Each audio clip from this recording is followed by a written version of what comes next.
భీష్ముడు పాండవులను పిలిచి ద్రోణాచార్యునికి పరిచయం చేశాడు. వారంతా వంగి గురువు గారి పాదాలను మొక్కి ఆశీర్వాదాలు తీసుకున్నారు.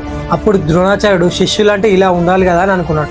మరుసటి రోజు ఉదయం కౌరవులను పాండవులను రమ్మని ద్రోణాచార్యుడు పిలుపుని పంపాడు. వాళ్ళు వచ్చిన తర్వాత మీరంతా ఈ చెట్టు చుట్టూ నిలబడండి అని అన్నాడు. అందరూ ఆయన చెప్పినట్టుగానే చెట్టు చుట్టూ సర్కిల్ గా నిలబడ్డారు. అశ్వత్థామ అందరికి విల్లులు ఇవ్వు అని అనగానే అశ్వత్థామ మొత్తం 105 మందికి విల్లులు బాణాలు ఇచ్చాడు. అందరూ మీ బాణాన్ని తీసి ఎక్కుపెట్టి ఆ చెట్టు పైన ఉన్న పక్షి బొమ్మ కనుక గురిపెట్టండి అని అన్నాడు.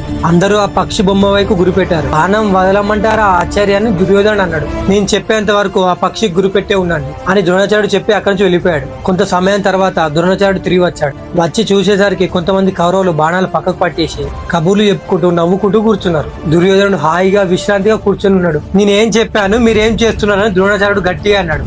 వెంటనే అందరూ భయపడి లేచి తమ తమ బాణాలు తీసుకొని మళ్ళీ పక్షి గురిపెట్టారు. ద్రోణాచార్యుడు ఒక్కొక్కరి దగ్గరికి వెళ్లి నీకేం కనబడుతుందని అడగడం మొదలుపెట్టాడు. అందరూ తలో విధంగా సమాధానం చెప్తున్నారు. నాకు పక్షితో పాటు ఆకులు కనిపిస్తున్నాయి, పండ్లు కనిపిస్తున్నాయి, ఆకాశం కనిపిస్తుంది, చెట్లు కనిపిస్తున్నాయి అని అందరూ రకరకాలుగా సమాధానం చెప్పారు. చివరిగా ద్రోణాచార్యుడు అర్జున్ దగ్గరికి వెళ్ళాడు. అర్జున నీకేం కనిపిస్తుంది అని అడగగా నాకు పక్షి కన్ను మాత్రమే కనిపిస్తుంది ఆచార్య అని అర్జునుడు సమాధానం ఇచ్చాడు.